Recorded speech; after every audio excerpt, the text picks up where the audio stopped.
Alright guys, thanks for joining me here. I am going to get ready to have dinner, just getting home, getting things done with my vehicle and stuff. So I want to talk a minute. I was at a new church today and, oh, my glasses are in my hands. I was at a new church today and Daniel and Revelation, very same context, very same stuff they're talking about. Okay, so what is interesting to me is last night I was watching TV with my son. Don't mind that. I walked into something. I bruise myself all the time. Anyways, I was watching Trump talk about the peace deal he's making, okay? A lot of expressions have been finally everlasting peace. That is not going to happen, guys. It's not going to happen at all. Biblically, it's been proven that there is, I'm trying to understand this because I am still learning, but a dome, a temple dome, where Israel will be able to have a system of sacrifice there. And that is where satanic worship is going to happen. And so we will not see, everlasting peace as the politicians are talking about or promising. It is not going to happen. As a matter of fact, we are going to have more war than ever before, and Israel will be part of that. And so I'm not going to say things I'm not sure of, but definitely Israel is going to be a huge part of more war being used by other countries to basically, biblically correct her. Because many Jews right now do not love, they're not saved. Jesus was a Jew, and this is why people hate Jews, because Jesus was a Jew.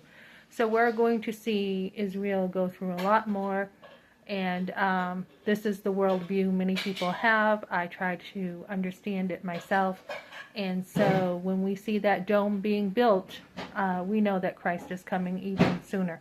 So war will not end, and so when they say peace, peace, know that God is coming. So guys, as I learn about stuff from churches, I also pass it on to everybody who doesn't go to church, or they're just not into church or whatever.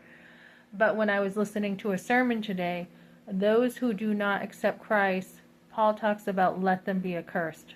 Let them go to hell. People who continue in their sinful ways.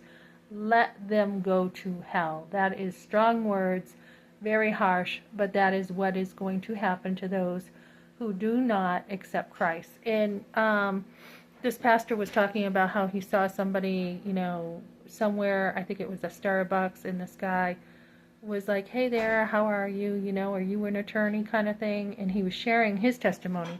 And he's like, no, I'm a pastor. And he's like, oh, okay, I'm Catholic. And, I'm part of the Knights of Columbus. And this is all, the things I do in my service to Catholicism.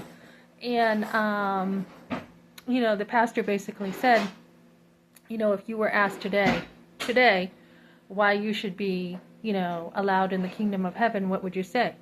Again, the most common and deceitful answer ever. Well, I'm a pretty good person. I do good works. I try to do what I'm supposed to.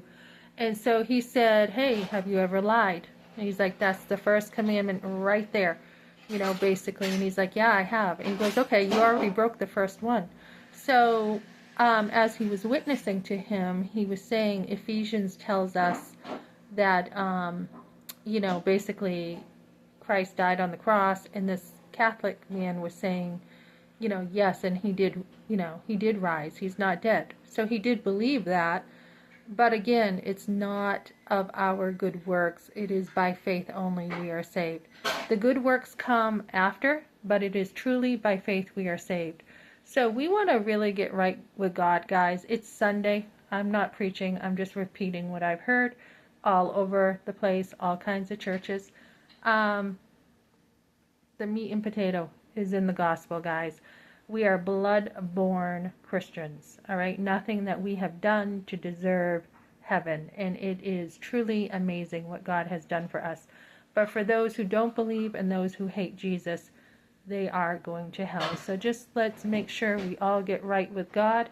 I wore sweatpants today. I slept in my sweatpants, in my sneakers. I wore to church. I was not ready at all to go. It was a last minute decision, and I'm glad I went. And to see what's going on in the world too, with all the wars and Trump talking about peace, pretty scary as biblical prophecy comes true. And that's what we're seeing unfold in the world if you don't understand world events. Thanks for joining me, guys.